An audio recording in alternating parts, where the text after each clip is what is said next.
Assalamualaikum warahmatullahi wabarakatuh. Perkenalkan nama saya Desi Fitriani MTR Club.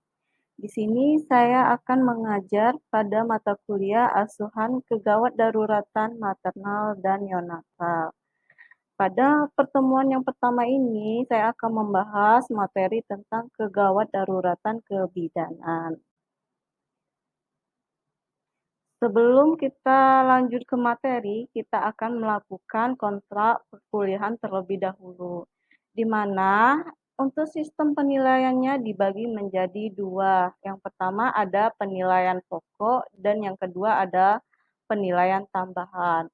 Nah, untuk penilaian pokok itu berasal dari nilai UAS dengan bobot 35% dan bobot 35%. Dan untuk penilaian tambahan, saya melihat dari tugas kalian, aktivitas dalam diskusi, dan keaktifan kalian sebanyak bobotnya 30%.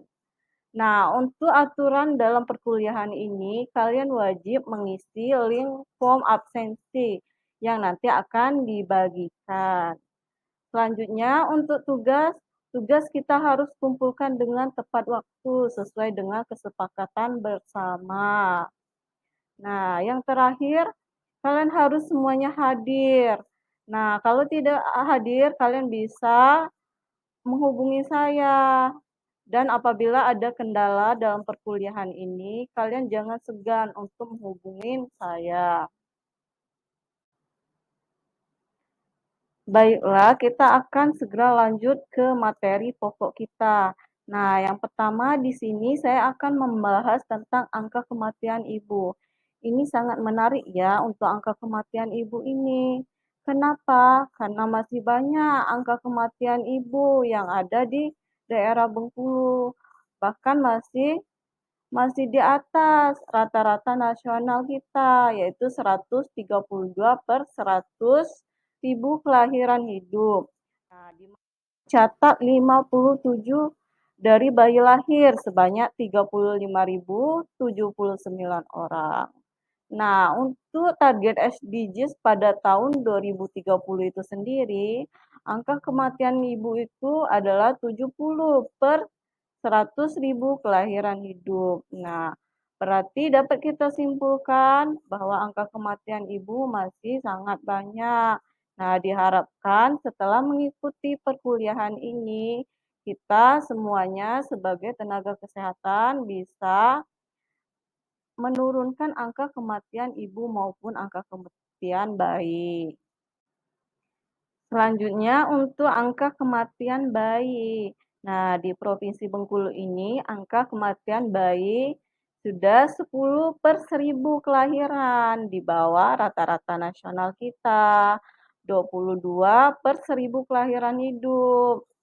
Nah, kalau target SDGs pada tahun 2030, angka kematian bayi itu 12 per 1000 kelahiran hidup. Nah, akan tetapi kita berharap bahwa tidak ada lagi angka kematian bayi di Indonesia. Selanjutnya kita masuk ke materi kegawat daruratan. Nah, di mana untuk kegawat daruratan itu berasal dari kata gawat. Nah, gawat di sini berhubungan dengan nyawa, sedangkan darurat berhubungan dengan tindakan.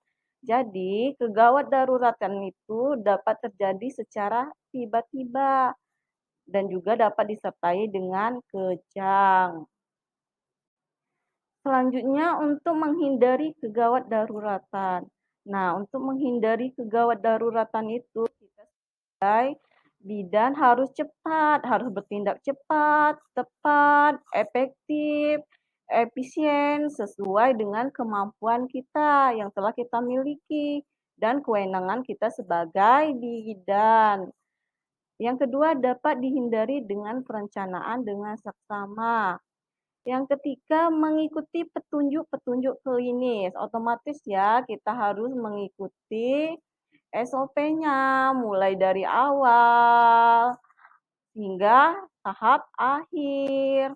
Selanjutnya yang terakhir adalah pemantauan. Ini sangat penting ya, kita Selanjutnya untuk reaksi kegawat daruratan. Nah, kita sebagai seorang bidan harus mengetahui peranan kita masing-masing. Apa sih perlu mengetahui tenaga medis itu peranannya apa aja sih? Nah, yang pertama di sini adalah keadaan klinisnya, diagnosa, dan penanganannya. Terus yang kedua, kegunaan, pemberian dan efek samping dari obat tersebut. Dan yang terakhir adalah peralatan, peralatan gawat darurat. Nah, selanjutnya kita akan membahas tentang model keterlambatan atau biasanya disebut dengan 3T. Nah, yang pertama terlambat mengambil keputusan. Nah, misalnya aja ada sepasang suami istri yang berjauhan, kebetulan istrinya emergensi, sehingga terjadi keterlambatan karena harus menunggu keputusan dari suaminya dulu, sedangkan suaminya itu susah untuk dihubungin. Selanjutnya yang kedua, terlambat sampai ke fasilitas kesehatan. Misalnya ibu hamil dengan akses jarak ke fasilitas kesehatannya itu sangat jauh, sehingga pada saat tiba ke fasilitas kesehatan sudah terlambat. Dan yang terakhir adalah terlambat mendapatkan penanganan. Nah, biasanya ini selanjutnya kita akan membahas tentang faktor. Nah, faktor yang dapat menyebabkan kematian ibu. Nah, penyebabnya itu bisa dari langsung maupun tidak langsung. Nah, untuk penyebab langsung yang pertama adalah pendarahan. Nah, pendarahan ini biasanya terjadi pada kehamilan PM1 dan juga pendarahan pada saat persalinan. Nah, yang kedua preeklamsi. Nah, tadi kita sudah menjelaskan penyebab langsungnya dan sekarang ada penyebab tidak langsungnya atau biasanya disebut dengan 4T. Terlalu muda, terlalu tua, terlalu dekat, terlalu banyak. Kenapa sih terlalu muda bisa menyebabkan penyebab langsung?